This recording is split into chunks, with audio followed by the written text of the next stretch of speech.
So, ladies and gentlemen, this is the launch of something new called Will and Al Know Absolutely Nothing. I'm Al, that's Will, and this is our guest, Steve Campanola. What's up, y'all? So, Steve, why don't you share with our listeners what you do, where you're from, a little bit of background about yourself, how old you are? Sure, man. So I turned the big 3-4 2 days ago. So I'm 34. So getting older, wiser, a little sexier. Allegedly. Yeah. But yeah, man. So I grew up on Long Island, New York. I was a super overweight kid, young adult, very fat, 100 pounds overweight. Decided to make a life change at like 15, 16 years old, lost a bunch of weight. That's what kind of started me on my journey as far as, becoming, getting very much into fitness, working out, bodybuilding type stuff. And, here we are 20 years later, where I'm a, full-time transformation coach, helping people all over the world get in the best shape of their life. Right. So, however, fitness, a lot like we were discussing earlier, fitness is very surface level, right? And this workout, that look this way, but there's a lot of factors that go into it that a lot of people don't talk about. There's a lot of emotional baggage and a lot of emotional habits and, things that are tied to food that people don't really understand why they keep self-sabotaging, right? Most people know what they have to eat. Most people know that they shouldn't have the cake. They should probably the chicken. Most people know they should probably work out, but why don't we do the things we know we should do? That's the $1 million question, right? Because a lot of it is rooted in the habits and the things we've created for ourselves over the past 10 years, 15 years, 20 years, right? So it's not always as easy as following a diet plan or a fitness plan or a workout plan. It's a lot of psychology and a lot of mental things that have to be fixed first or in accordance with going through a transformation as well. So that's kind of where I'm at right now on my journey, helping people get in shape, but also too, trying to teach people, how to change their habits, change their mindset, and allow it to become a true life transformation, not just a physical transformation. Right. So, yeah. What are the most common issues that people tend to bring to the table? Because, just like FYI, the way I know Steve is I found him on Instagram, and I think it was Instagram, right? Yeah. And I reached out to him and I hired him. And, I just wanted to lose some weight. And so he sent me a plan. It was a workout plan. We used an app for the fitness part with pictures and to track calories and to track steps, which I never did. I never thought of fitness just from taking steps, like walking, because I come from the background of martial arts and, CrossFit, and everything has to be hard and fast, and how fast can you sprint and how much can you lift and what can you snatch and how much can you bench and how many, jujitsu matches in a row can you do? And so I was coming at fitness from the perspective of it has to be hard, it has to be tough, and the world of that. And never thought of it as something as simple as, hey, just do like 10,000 steps a day. Yeah. And I always thought of it that it had to be hard, and not that walking is easy or hard. My biggest takeaway to date, because I'm sure there's more, is just by walking. Every day I get up and I just go for a walk. First it was on the treadmill. Then I was like, well, why don't I just take a walk in the park? So now I have a habit of taking my dog for a walk in the park, and I'll walk. I look forward to it. I get up at 5:30, 6 o'clock in the morning, and I go over to the park, and it's an opportunity not just for me to walk, but for me to get present and to listen to nothing, to the birds, to the water running, And every day that I go there, it's always the same. It's never different. The world might change and make a lot of noise, but over there, it's always quiet. Or I use it as an opportunity to listen to like a spiritual teaching or have a conversation with my partner, Will, right? Like this morning. And also listen to, conversations like the one that we had yesterday. And you said something about, that you wrote a book, and you impregnated me yesterday, unbeknownst to you, with the possibility of writing a book myself. Mm. And so, I got two babies in the oven, one a podcast, and now I have the second one on the way called a book. And that's thanks to the conversations that, I've been having with you and with Will. So thank you very much for impregnating me, and no, like I always just thought of fitness, as this rah-rah thing and never from a gentle perspective, so Like we thank talked, you. like we talked about yesterday, man, it's all correlated, right? When I look back on my life, in my 20s or early 30s, there were times here and there where maybe I allowed myself to get a little bit out of shape, 5 pounds, 10 pounds. And it's like, when I feel that way, it literally affects all areas of my life. It affects my mindset, how I feel about myself, my confidence, showing up for my clients, like my relationships. It literally affects all areas of my life, right? That's why I tell people it's a lot more than just eating healthy and working out, because when you eat healthy, when you work out, when you get in some type of habit or routine, like your morning walks, like you kind of start to set the new standard of your life, right? You kind of start to set, like, you set the bar higher and you set these non-negotiables for yourself that you don't break, right? So you have more discipline, you have more, more drive. It's more than just eating healthy and working out, because there's a lot of other changes that it affects, while you're going through the process too, right? You're a better lover, a better husband, a better father, a better, better everything, because you feel, you just feel like the man that you were meant and destined to become versus, I always say, like, we have two versions of ourselves, right? We have the lazy piece of crap that just wants to stay in bed all day, smoke weed all day, or drink all day, or eat cake and cookies, not go to the gym.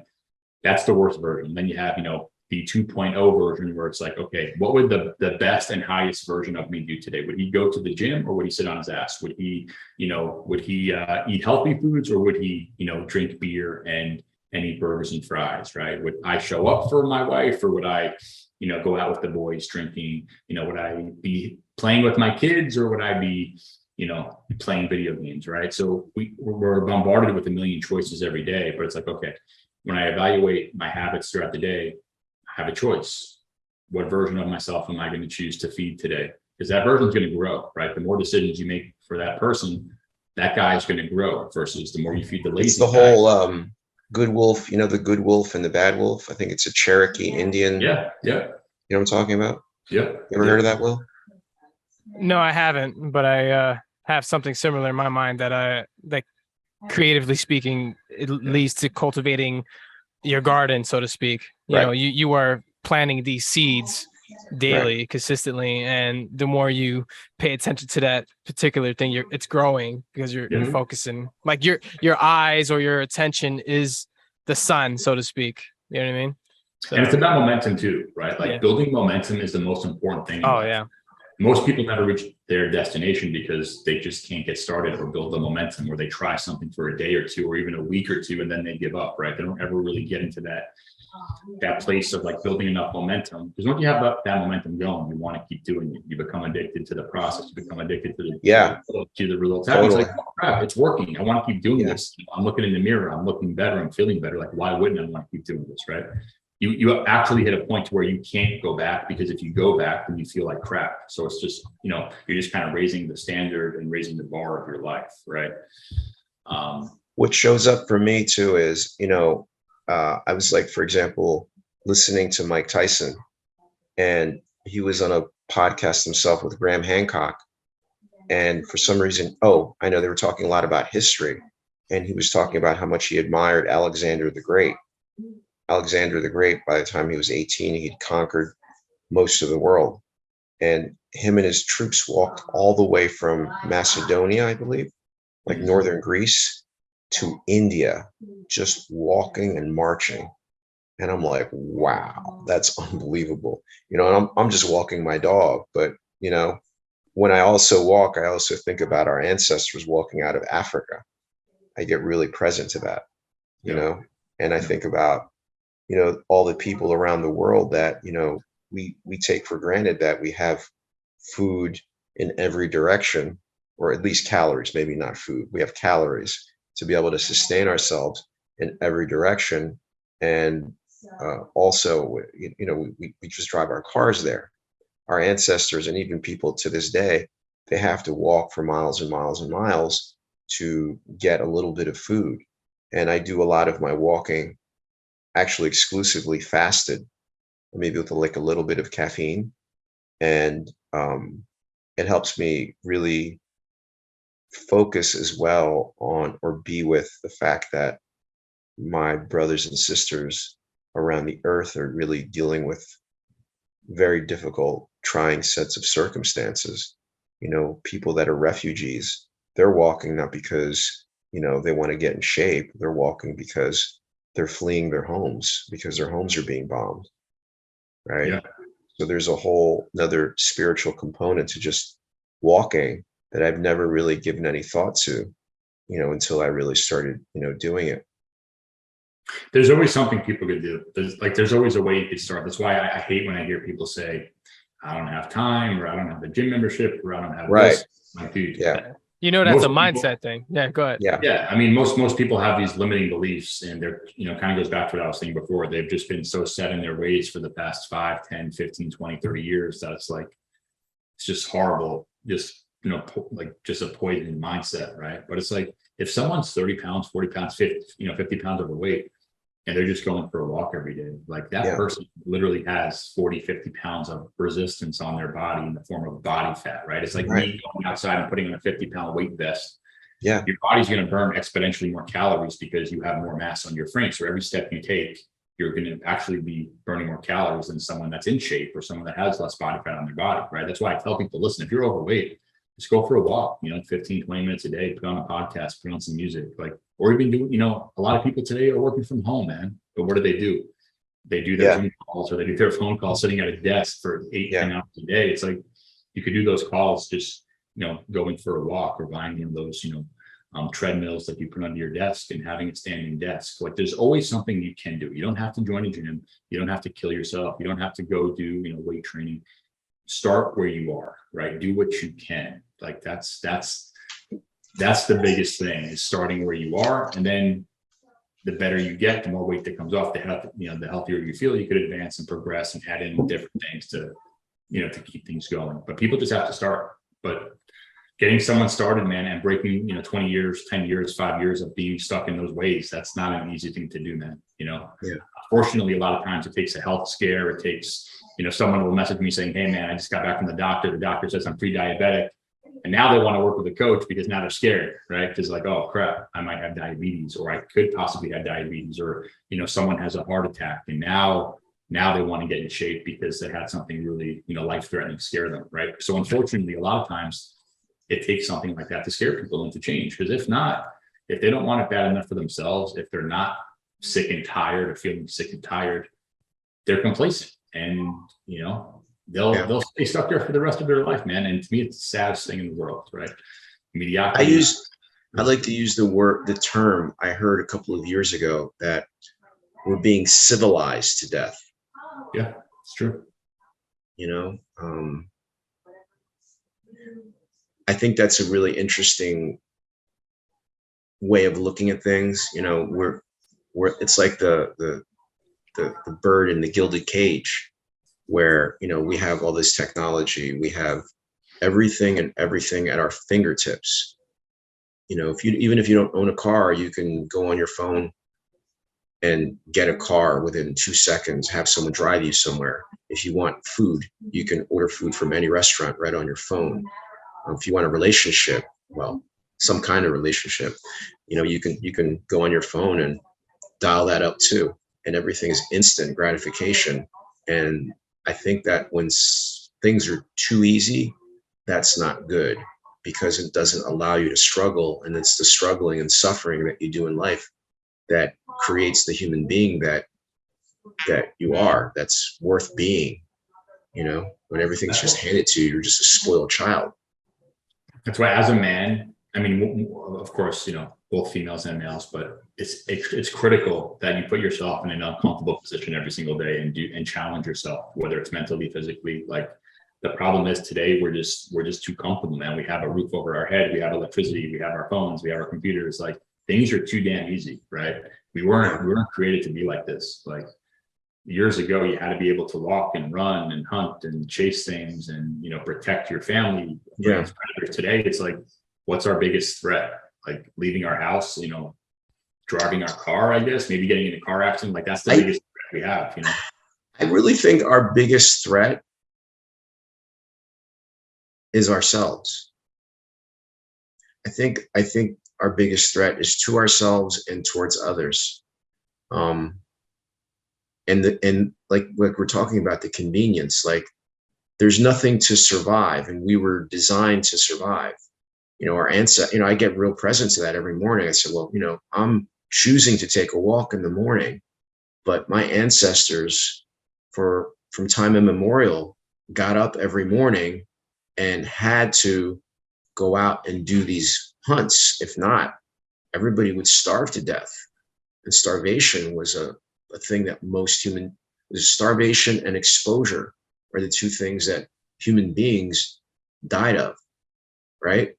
And I sometimes I see like little squirrels and animals running around. I'm thinking, my ancestors had to eat that to survive, for their children to survive. Yeah. And you still see hunter-gatherer tribes like in Africa and in Central America and Latin America, still to this day, that are hunter-gatherers, and they still survive. And you know what? They're a lot happier than we are overall. None of them are obese. We have a 40% obesity rate. Like, what the hell is that? Yeah. Like, aren't we the same human beings as they are? Like, what's the disconnect? And also, I don't know what the rates of depression are, but I think in women right now, it's up to 35% of women are on some kind of antidepressant, which also impacts their hormones, which also impacts their endocrine system, which impacts their nervous system and their emotions. And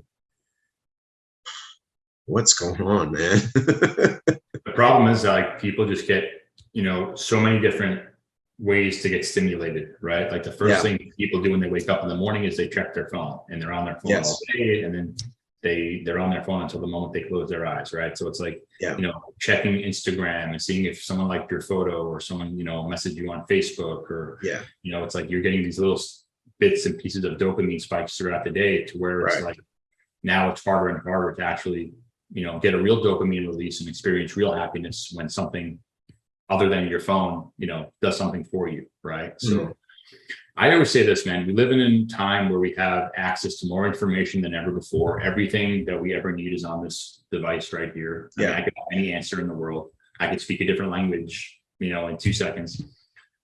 We have an over information problem, but we have an implementation problem, right? Let's just use fitness as an example. You could Google, YouTube, any type of workout on here, any type of diet on here. All the information is on here, right? Sure. But all the information in the world means nothing if it's not implemented, right? So, as an example, you and me, like coaching. Why is coaching beneficial? Because I keep you accountable too, right? I'm not just giving you the plan.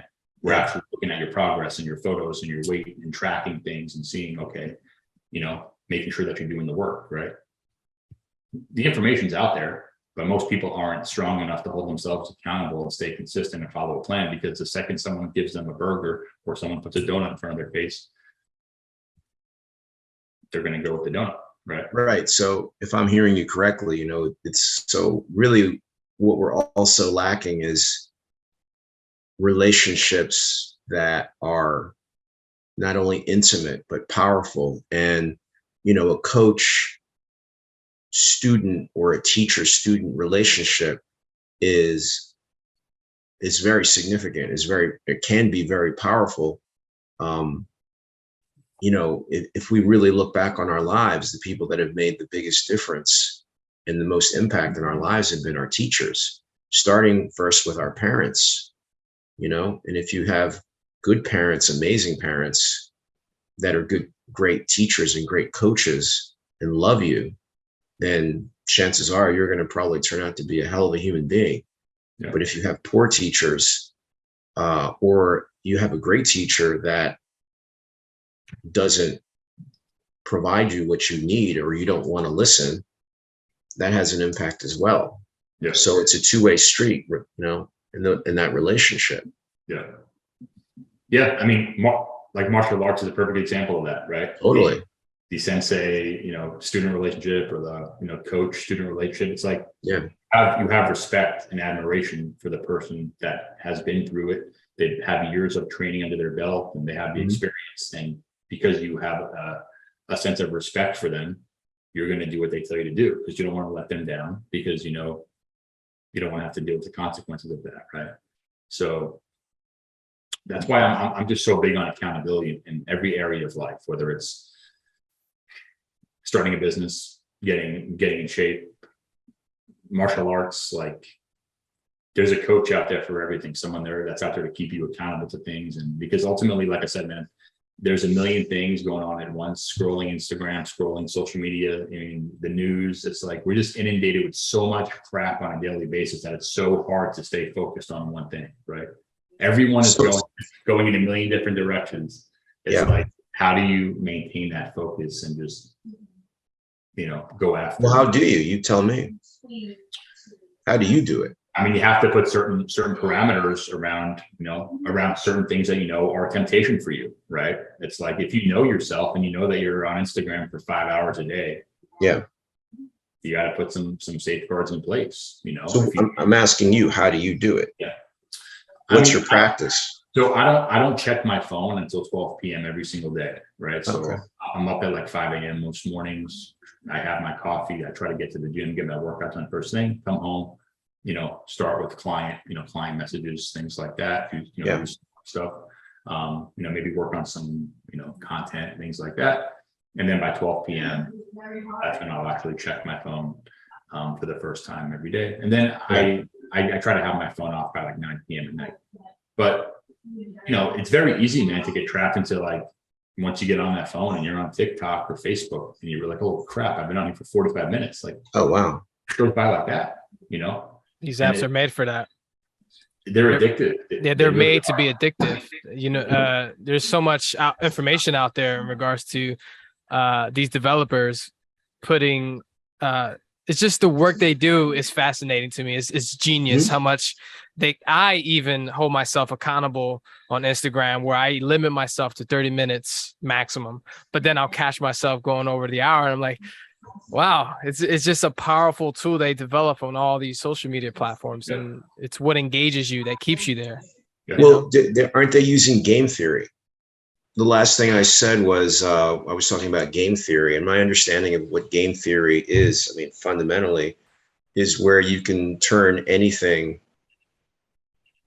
into a game because people are interested in games. We play all sorts of games, and when we're playing, no matter what the thing is, we tend to engage more in it. We don't see it as anything burdensome, right? So, when you're scrolling and you're using an app, that they turn that into a game. And so their game is, how long can they keep you engaged in the game, right? And so I guess what their goal is to not only keep you there, but to trick you into releasing dopamine, which is the same thing that, drug addicts, that's why they call it dope, right? Yep. It's the same thing drug addicts release in their brains that make them addicted to whatever it is. And it doesn't even have to be drugs. It could be food. Food can be a drug, just like it can be a medicine. And when I say drug, I mean like not the good kind. I meant like the kind that can actually hurt you. And I think that we have all sorts of compulsions and addictions in our society, and it's a form of mental illness. Yeah.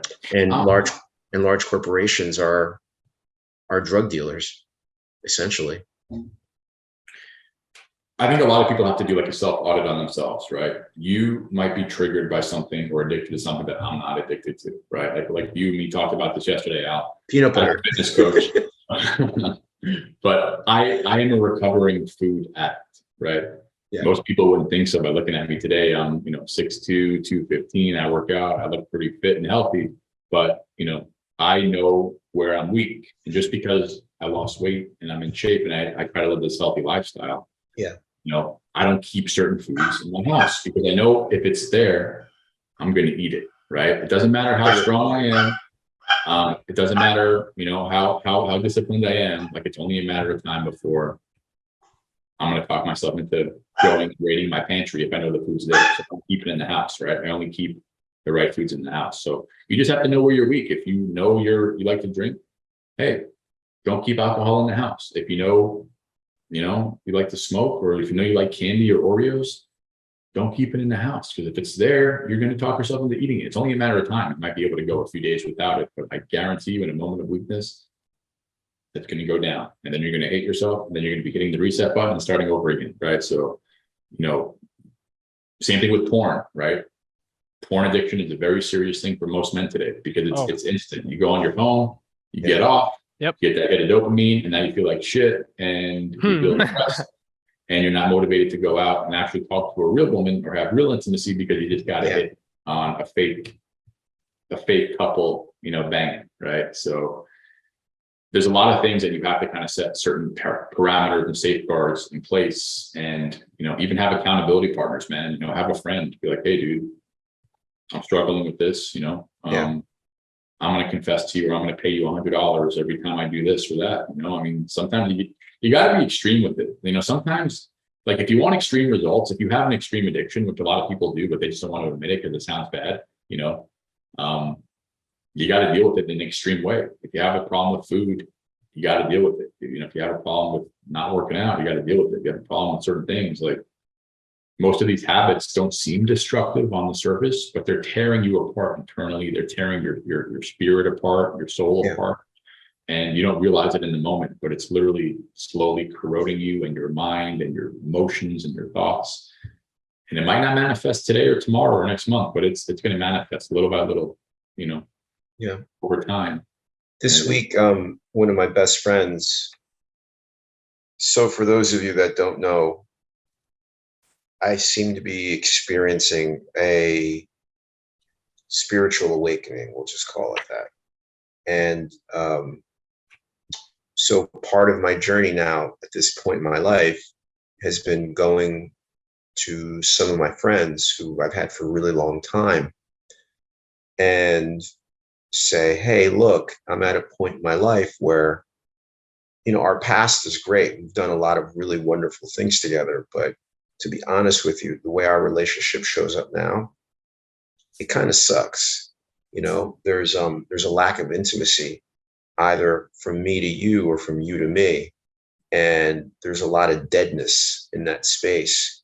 And I'd like to recreate our relationship as a relationship that really works. Like, hey, let's create a business together. Hey, let's go help another fellow human being together. Or, hey, let's go have a party together and let's have like some real intimate, grown-folk conversations, because, we're 52, not 22. We're 52, not 32. So waking up at 52 is different than waking up at 22 or not waking up at all, and I don't want to live my life that way. I think it's bullshit. I like fun things. I like productive things.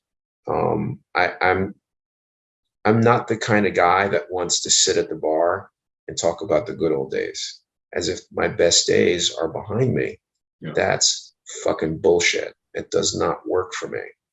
And, some of my friends have actually, and like, was I sharing that with you, Will, this morning? Yeah. Have just about like, they've disowned me. Oh, you're an effing weirdo. That's why nobody likes you. You should hear the things people say behind your back. And I say, I know. I hear everything that's said behind my back. That's why we're having this conversation, because you're one of the people that are saying those things behind my back. You don't think I can hear them? You think you have to say them out loud? Your actions speak louder than words by how you treat me. Moreover, by how you treat yourself, you know? And so some of my friends have disowned me, and there's such a thing as the gift of goodbye. And it doesn't mean I don't love them. It just means that right now I have nothing to offer them they think is of value, and vice versa.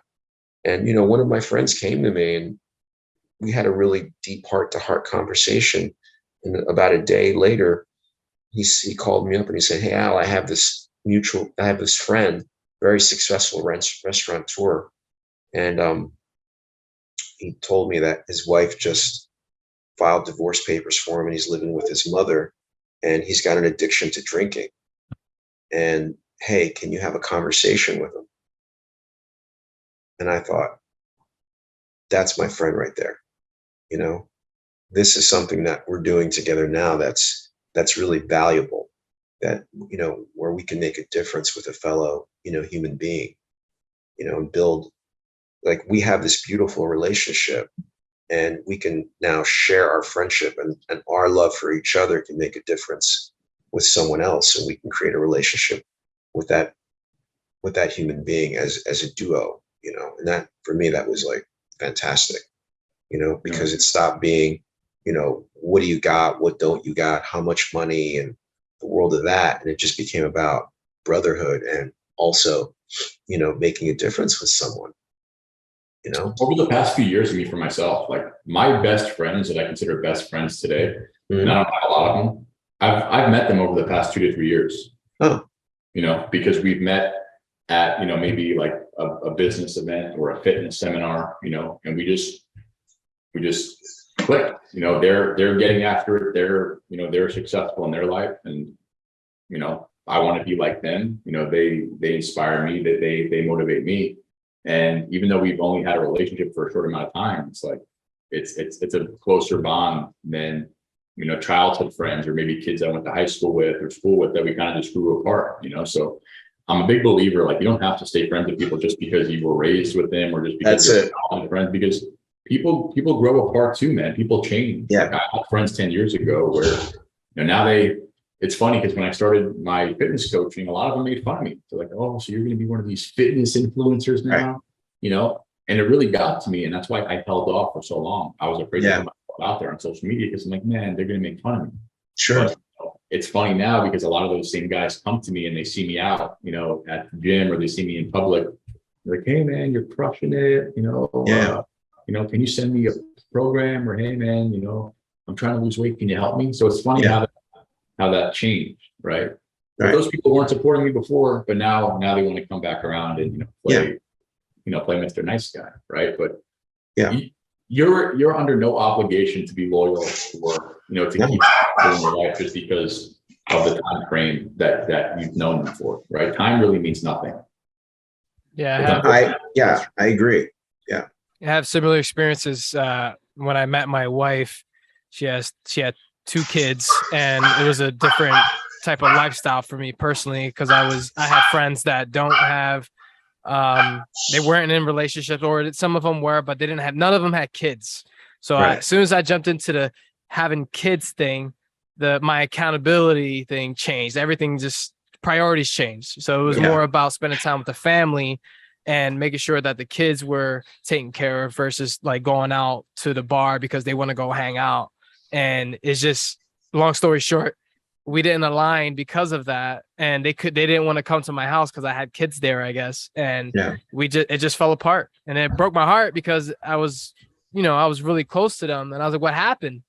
But, that's part of the transformation process. You know what I mean? I learned this through Hermeticism, and there's different ways of saying this, but, vibration, know how if you feel the vibe, man, it's like, you when you vibrate to a higher frequency, you are noticing changes in your own personal space, your own life. different people start to be attractive to you. This is where I don't know much about this, but you attract, other people of same wavelengths, so to speak. Yeah. I'm still, understanding that, but that's what you guys experienced. That's what I experienced. It was like, it got rid of everything that was people that were holding me back, holding me down. It's just, now I'm just like free to just be, especially when I'm able to just meditate and do what I want and feel at ease and suffer in my own will, so to speak. And also to like when you've kind of reached that, like, if you want to call it vibration, or that place in your life where you don't, like, you just stop caring what people think. And that's the most, like, that's a breakthrough right there, where now if I post something and I know a few 100,000 people are going to see it, I'm like, Right. dude, I don't care what they think. Like, this is me for the world to see. Like, I don't care what my old friends used to think or what new people used to think. Or it's like, that's the most rewarding and freeing thing in the world, when you could literally not give a crap about what people think and just do you, and you attract the right people into your world. The right people will come and they'll gravitate towards it, and they'll embrace you and they'll support you. And the wrong ones will.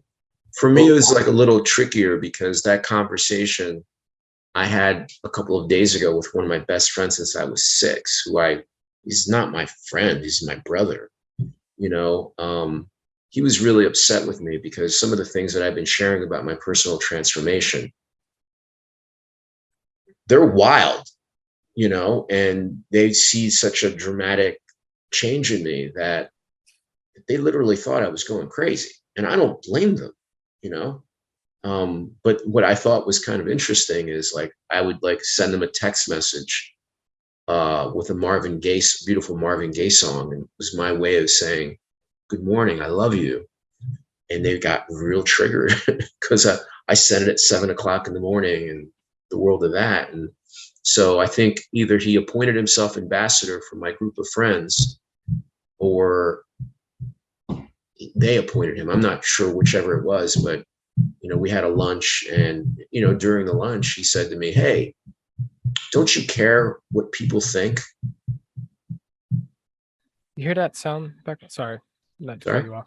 No, it was a tapping sound. I thought that was you tapping. No, you're good. No. He said, "Don't you care what your friends think? Don't you care what people think?" And I didn't answer his question. And I kind of just sat with that question. He goes, "Oh, well, I guess the reason that you're not answering the question right away is because you don't care." And I thought, no, not really. I'm kind of just sitting with the question. I said, I guess it depends on what you mean. And I guess it depends on why you're asking. Are you asking me because you want to really listen to understand?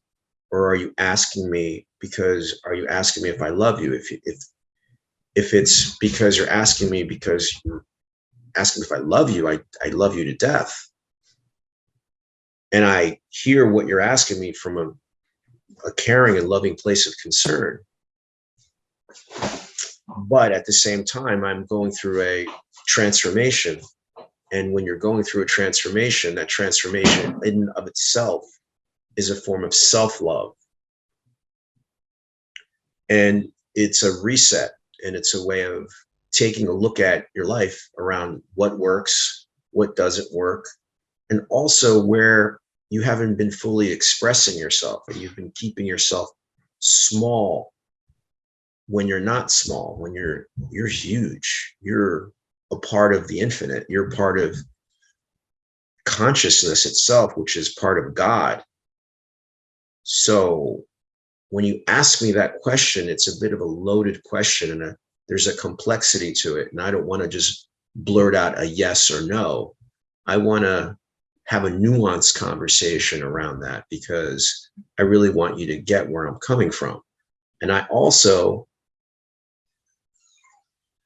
would ask you, the real question for me would be, why do you care so much about what other people think of me if you're my friend and you love me and you're my ride or die no matter what, just like I am for you? He goes, well, people say all sorts of things. Do you know what it's like being your friend when you get phone calls from other people saying, hey, what's wrong with Al? I said, that's fair. I get that. But you know, one of the things I've never said to you was, do you know what people call and say about you to me and what that's like for me? People talk about me. Yeah, believe it or not, people do talk, not just about me, but about you too. Well, what do they say? Do you really want to know? I want to know. Can you handle the truth? You say, yes. I said, okay. They say all you care about is money, and all you care about is yourself, and all you care about is fancy clothes and fancy cars and fancy houses and wanting to hang out with other fancy people. And if you're not part of the cool kids club, you have no time for them. And these are people that love you, that you love as well, but that you've made to feel less sometimes and unwelcome because of this addiction, this predilection, this compulsion you have to be cool and to look a certain way. And gosh, what will people think? And I've never been your friend because of those reasons. I've been your friend because you're my brother and I love you and I always will.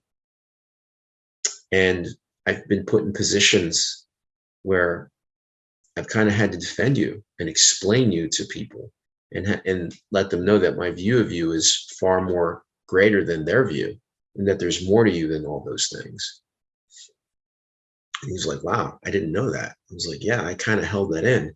And part of my transformation is to stop holding things back and not communicating things, because whether I acknowledge it or not, it's been there and I've just not been letting it out. And when you don't let things out, it's bad for your health, your mental and physical health, and spiritual and emotional health as well. And I love you. Powerful, man.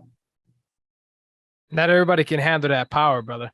Not everybody can handle the amount of energy you're expressing when you do stuff like that, especially with humans that are so focused. And so I learned about this with human beings, where we are either balanced, where you are focusing logic with creativity, or you're too focused on logic, everything has to be logical, or you're too focused on creative. I just would be creative, man. So it's like Steven here, he has balanced both worlds, where he's able to actually perform his human transformation thing that he wants to do. That's something I wanted to do myself, but okay. Well, you guys can talk after the podcast. Yeah, no, I know. I have so many things lined up for me that I'm like, just pick one thing, William, and focus on it. So it's like You're greedy. I am very greedy. And that's why I keep my triangle. I have my own system that I work with to keep myself sane, because I want to do too much. I love everything. But what you're experiencing for me personally is the I don't know if the right word for it is the abominity, whatever the word is, like the pinnacle of human transformation. I don't know if you agree with me, Stephen, but when you go through this process, things start to shift just like that, where each person starts to affect you differently. And you're like, wow, like, and you, Al, are one of these people I'm talking about. Like your friend is this one person you've known for so long. I just met recently, and my own personal transformation involves you coming into my life, me meeting Steven now, and me is like us connecting now because of this human transformation stuff. So I don't know, Steve, I don't know if you got my question. I asked you if you asked the question. It was more like a statement. It was more, I was trying to form it into a question, but I'm like, yeah. But if you face something that powerful, where you have so much energy and with yourself, because you said you used to be fat, used to be I don't know, lazy or whatever, you figured out that you had to do something for you and figure it out. Like, did it change your life dramatically like that, or was it like just leveled? I'm just curious. No, I mean, listen, making one sole decision in your life could change your entire life, right? Because one powerful decision has enough momentum behind it to change the entire trajectory of your life, right? If I never made the decision 20 years ago to lose weight, I'd either, be dead by now, or I'd be, some depressed, miserable, suicidal guy, An American. Who knows? Yeah, like Just your average American.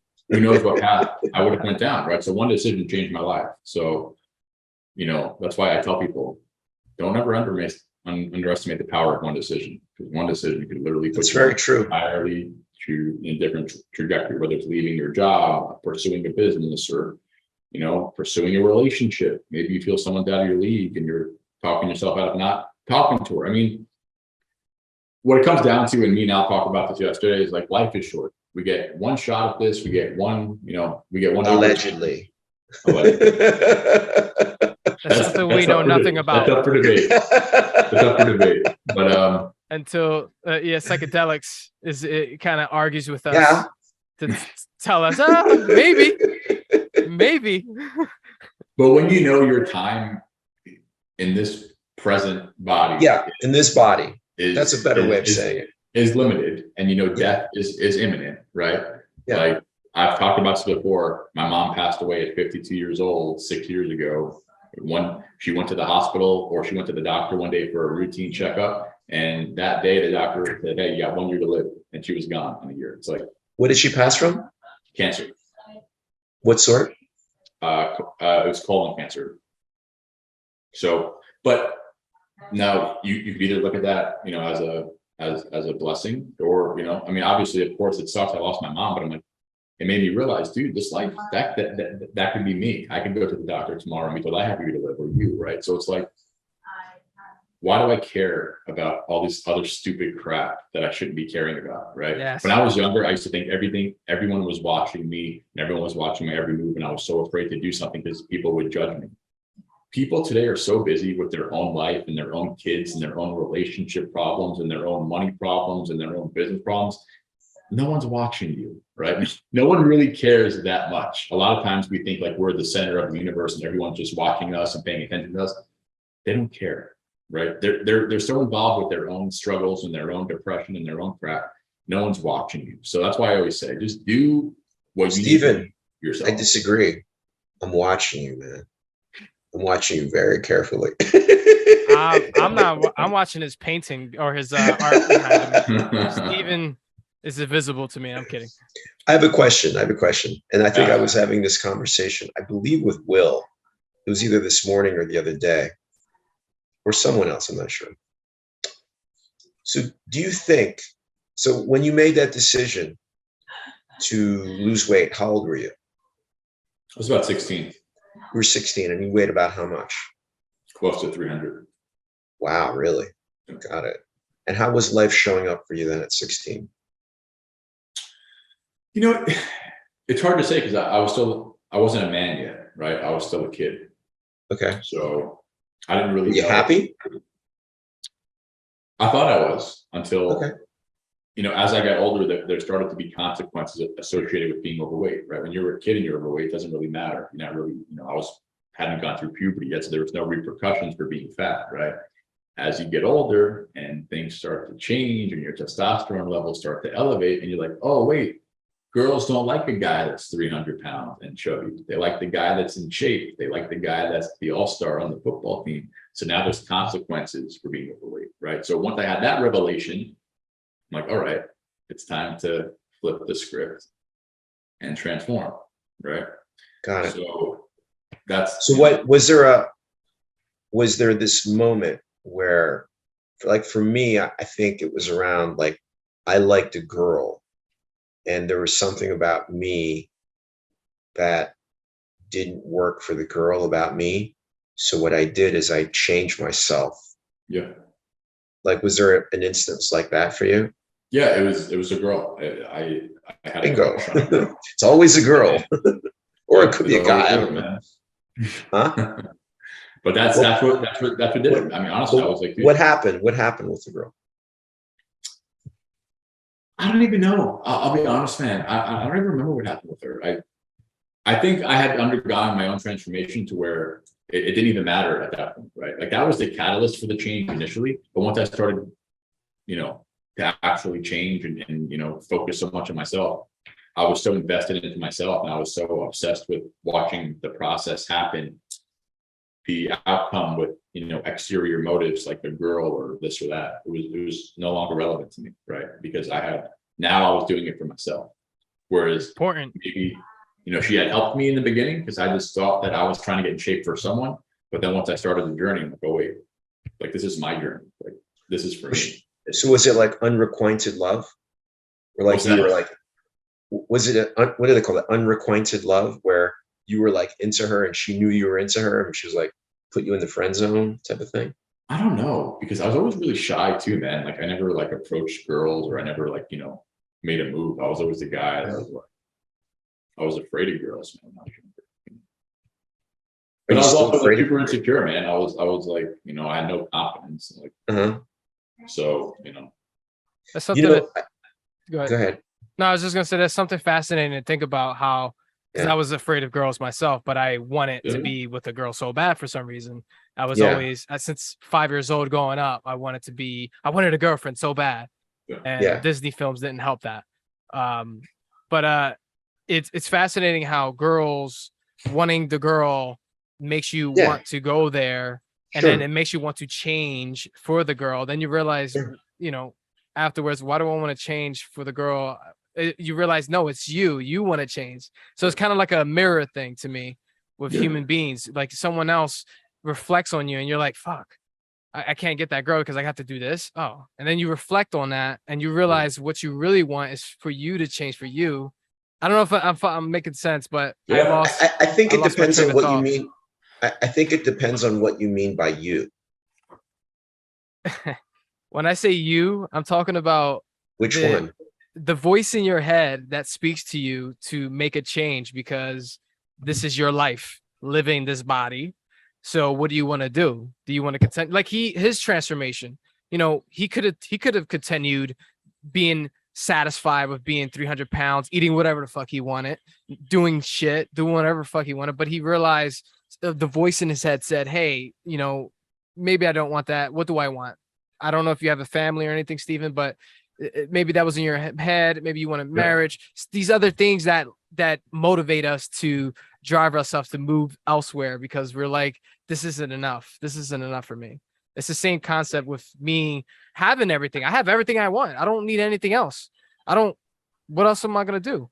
But the desire is there to improve still. I don't know why. So it's like, okay, well, I guess I'm going to keep improving. To the sky's the limit. I don't know what else am I going to improve, but I'm just going to keep doing everything I can. That's why I got into jiu-jitsu, Muay Thai, podcasting, everything. I have so many things that I can improve on now. And now I'm satisfied with all these improvements that I constantly get to do. I don't know if that makes sense, but it's like a salad of improvement everywhere. It helps you. Well, I mean, that's why you're here. Yeah. It helps you want to live your life, like help you look at life so positively instead of looking at it like it's a piece of shit fucking place to live in. You know what I mean? It's so important though to set goals for yourself. It's like, as humans, we need something to fight towards or to work towards. That's why people that have no goals in life, it's like you're not working towards anything, right? Set a goal for yourself, whether it's, hey, I'm going to start doing maybe in like the prior life they were like this super high achiever and they burned themselves out.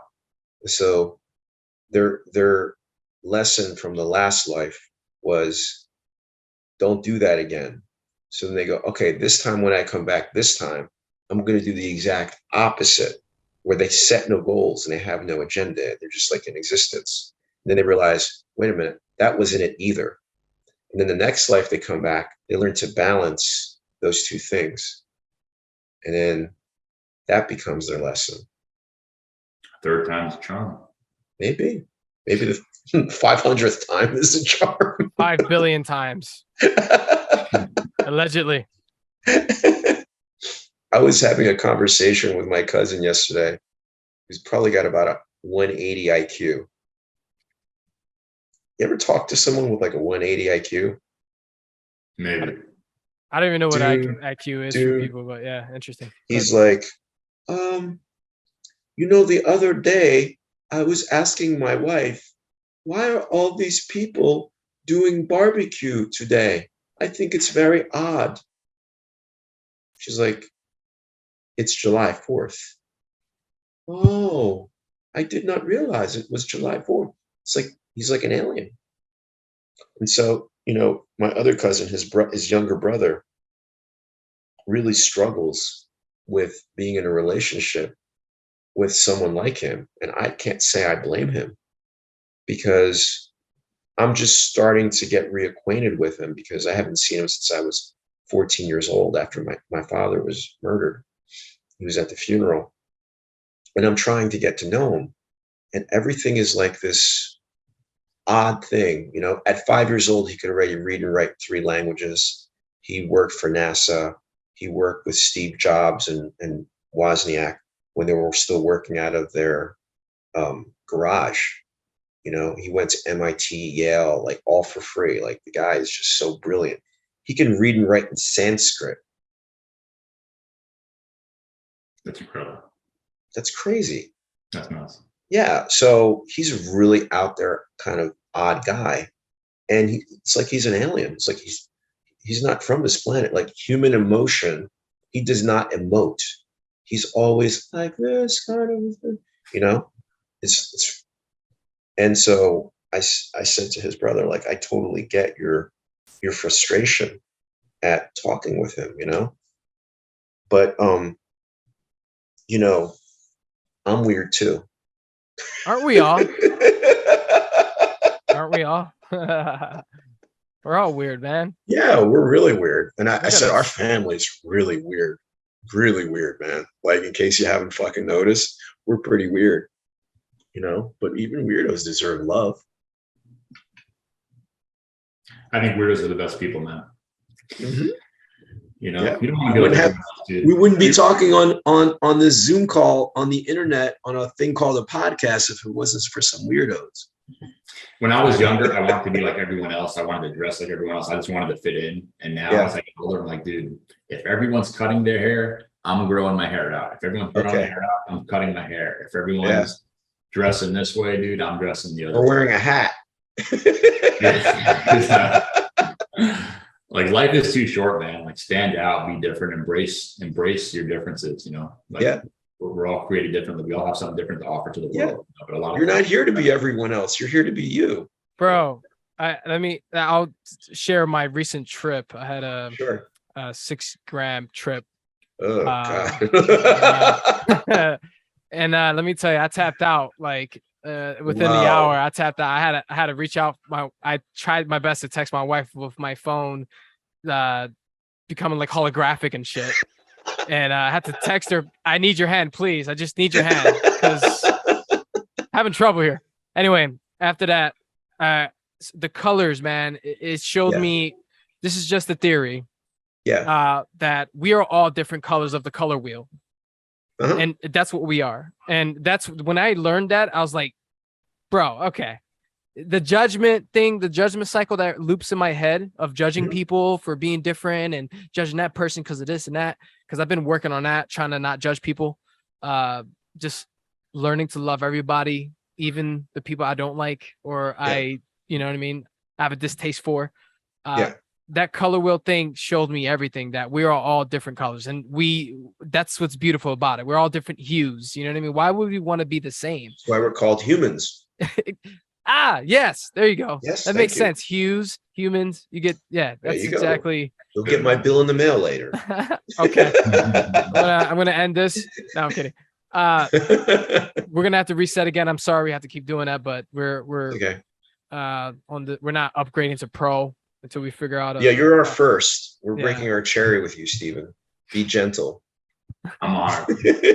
But I am gonna edit this to smoothen it out a little bit, so we don't have these cuts. Cool. I don't know if you guys want to continue the conversation to something else or what we're doing here, but I got a 6:30 call. That's the only thing. So I'm gonna have to hop off a little bit. So let's wrap it up. We don't have to get it all in one podcast. We can always have Steven back as a guest again if you'd like to come back on. I love it, dude. Yeah. Yeah. This was awesome. Conversation. This was freaking. I love it, dude. We should do it again. Surely. Yeah, we need you again. This is too short. It's a tease, man. But anything else you want to say, Steve, before we wrap this up so that we can end this on a good note, so to speak? Yeah. promote Just- your Instagram. Yes. Yeah. So, I mean, listen, anyone that wants to get in shape and start their new health and fitness journey, going to my Instagram page is probably a good place to start, just to get some, information. It's my first and last name, Stephen with a PH, Campolo. Send me a message. I respond to everyone personally. And yeah, just get started, man. Like when people ask me, what should I do? I'm like, just freaking Anything. start. You'll figure it out as you go, but you got to get Figure it started, out. because if you keep giving yourself excuses, Definitely. you'll be stuck exactly where you are right now, this time next year and 5 years from now, and you'll never have made any type of progress. So start, you'll figure it out, but just get started. So yeah. Push that boulder up the hill. Syphilis. All right. I'm Will, I'm Al, and we know nothing. and we know nothing. Thank you. Till next time, guys. Thanks for listening. See you guys. Bye. Thank you, Stephen. Bye. Bye.